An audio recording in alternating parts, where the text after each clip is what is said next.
안녕하십니까. 전종희 목사입니다. 12월 14일 수요일 매일 성경 묵상 나누겠습니다. 전도서 9장 11절로 18절입니다.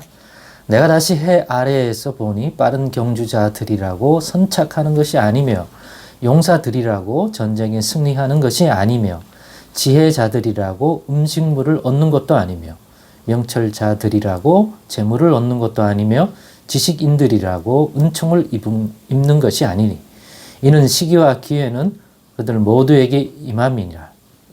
분명히 사람은 자기의 시기도 알지 못하나니 물고기들이 재난의 그물에 걸리고 새들이 올무에 걸림같이 인생들도 재앙의 날이 그들에게 호련히 임하면 거기에 걸리느니라.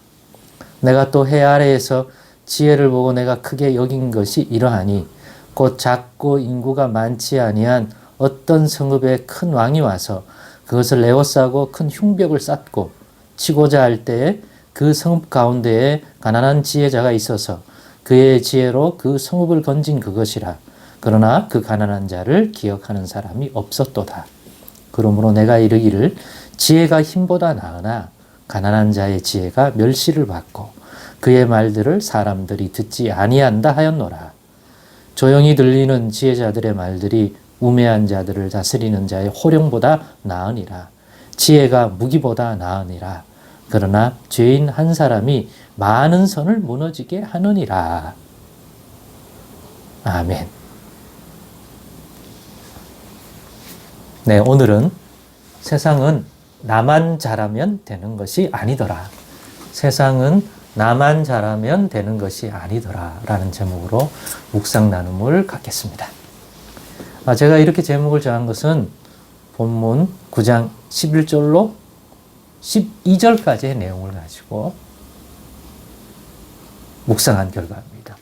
물론 13절 이후도 또 묵상을 해보면 또 교훈이 될 만한 많은 내용이 있고 또 17절 또 이후에도 마찬가지입니다만은 어떤 주제로 구분해서 나눠야 하기 때문에 이게 큰 틀에서는 상통하지만 나눔의 메시지는 좀 구분되어 있기 때문에 다 하기에는 좀 그렇고 나눔의 중심을 11절에서 12절에 두려 합니다.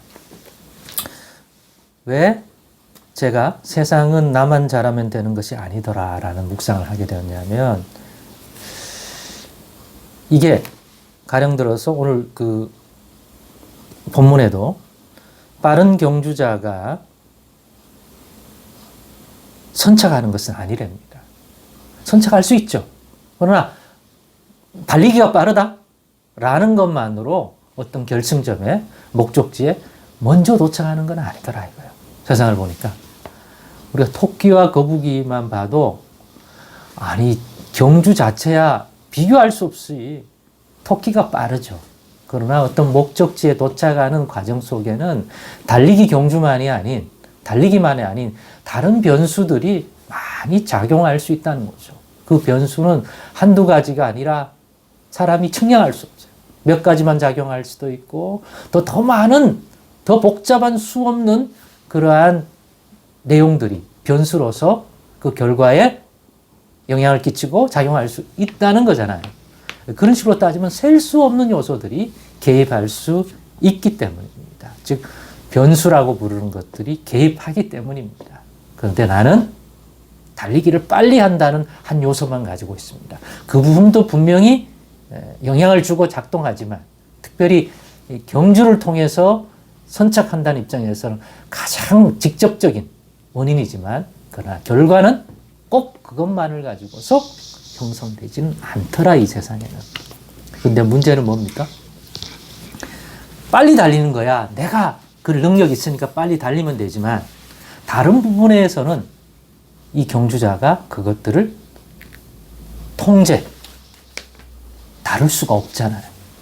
그거는 이 경주자 밖에 문제니까 그거는 이 경주자가 컨트롤할 수 있는 요소가 아니기 때문에 보장할 수 없는 것들이죠. 변수가 너무 많다. 나만 달리기 열심히 준비해서 잘 달린다고 되는 게 아니다. 100m 경주만 해도 반드시 그날 경주가 지금까지 가장 빨리 달렸던 그 사람이 우승할 확률이 높죠. 그럼 뭐 시합을 하나만 하죠. 그런데 그날에 다른 요소들이 많더라. 급기야는 옆 사람이 달리다가 넘어지는데 내가 거기 걸려 넘어져도 같이 망하는 거고. 그러니까 세상은 우리 자신만 잘한다고 어떤 결과를 만들어내는 게 아니다. 원하는 결과를 만들어내는 게 아니라 변수가 많고 그 변수에는 우리 자신의 능력 밖에서 또 우리 손아귀 밖에 존재하는 것들이 많기 때문이라는 거죠. 그런 예로 용사들이라고 얼마나 담대하고 싸움을 잘합니까? 그러나 전쟁에서의 승리를 용사들이라고 반드시 이끌어내는 건 아니더라.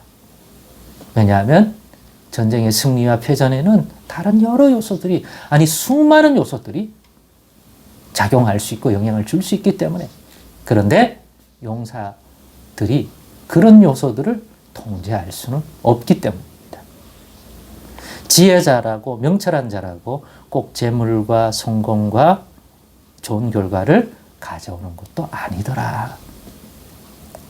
자기가 지혜를 준비하고 명철함을 준비하고 용맹을 준비하고 달리기 훈련을 해서 잘 달리는 자가 되었다 할지라도 그렇게 나만 잘하면 되는 줄 알았는데 결과는 그것 말고도 영향을 주는 게 너무 많더라. 그래서 세상은 나만 잘하면 되는 것이 아니라 그런 것들도 우리가 속칭 운이라고 여기는 것도 함께 작동을 해야 결국에는 원하는 결과가 최선의 결과가 만들어진다. 그렇기 때문에 이런 생각을 하게 됩니다. 도대체 그러면 내가 할 수 있는 영역 위에 다른 영역은 도대체 어떻게 하면 되느냐? 그거를 컨트롤할 수 있는 자는 누구냐? 그래서 하나님을 의뢰함이 중요하다 이겁니다. 이 모든 요소를 통해 곧 다룰 수 있는 이가 있겠습니까? 있습니다. 우리 하나님 여호와. 우리 하나님은 이 모든 것의 주관자지 않습니까? 마음만 먹으시면 컨트롤 하실 수 있는 거잖아요. 개입할 수 있는 거잖아요. 그것이 유무형의 지혜든지 능력이든지 그 어떤 것이든지 오직 하나님뿐입니다. 그렇기 때문에 우리의 최선은 나만 잘하면 되는 것이 아니라 이런 것을 인정하고 이것을 능히 다른 변수까지도 모두 통제할 수 있고 다룰 수 있는 우리 하나님께 겸손히 나아가 의뢰함인 거예요. 그래서 내가 공부 열심히 했으니까 됐지만 아니라 그건 당연한 거고 내게 주어진 것이니까 그것 말고 하나님을 의뢰함으로 해야 겸손히 내 자신 있어요. 나 잘 달려요. 나 잘 싸워. 나 똑똑해. 라고만 갖고 안 된다는 거예요. 교만해지면 안 됩니다. 결과는 하나님이 주시는 은혜요, 선물이요. 우리에게 주는 몫이라고 전도자가 얘기하는 이유도 얘기 중에 하나도 이런 이유가 있는 것이지 않습니까? 그래서 겸손히 나아가 의뢰해야 하는 것입니다. 공부를 열심히 잘 준비했습니까? 그 다음에 해야 할 더 중요한 것은 겸손히 교만하지 말고 나아가 하나님 일을 이루어 주옵소서. 내가 아무리 잘했다 하더라도 세상은 나만 잘하면 되는 것이 아닌지 깨달았사오니 주께서 붙들어 주옵소서 라고 기도해야 된다. 전쟁도 마찬가지죠. 야, 우리 잘 준비했고 훈련도 많이 했습니다. 능히 이깁니다. 하나님 필요 없습니다. 라가 아니라 그럼에도 불구하고 결국은 우리가 컨트롤할 수 없는 많은 다른 요소들이 전쟁의 승패에 작동하는 것인데 하나님 승리 주시기를 원합니다. 그런 부분도 다스려 주옵소서라고 의뢰할 줄 아는 그런 경외심, 겸비함이 꼭 필요하다는 것. 이번 기회에 좀 더 묵상하고 오늘 하루도 그런 의미에서 겸손히 기도하고 의뢰하며 살기를 평생에 나가시기 바랍니다. 세상은 나만 잘하면 되는 것이 아닙니다. 달리 말하면 너만 잘한다고 공동체가 잘 되는 것이 아닙니다. 수많은 우리가 알지 못하는 유무형의 또 영적 요소까지 다 개입하는 것이 인생이라는 것을 안다면 정말 하나님을 의뢰하지 않고 무엇인가를 예측하고 얻을 거라고 생각하는 것처럼 아니라고 어리석은 것이 없다는 생각을 다시 한번 갖게 됩니다. 오늘의 묵상을 통해서 우리가 왜 여호와 하나님을 더욱 의뢰해야 되는지에 대한 부분에 큰 이해와 깨달음과 믿음이 생기기를 간절히 바랍니다. 기도하겠습니다. 하나님 감사합니다. 겸손히 하나님을 의뢰해야 하는 이유를 좀 더 깨닫는 저희들 되게 해 주옵소서. 예수님의 이름으로 기도드리옵나이다. 아멘.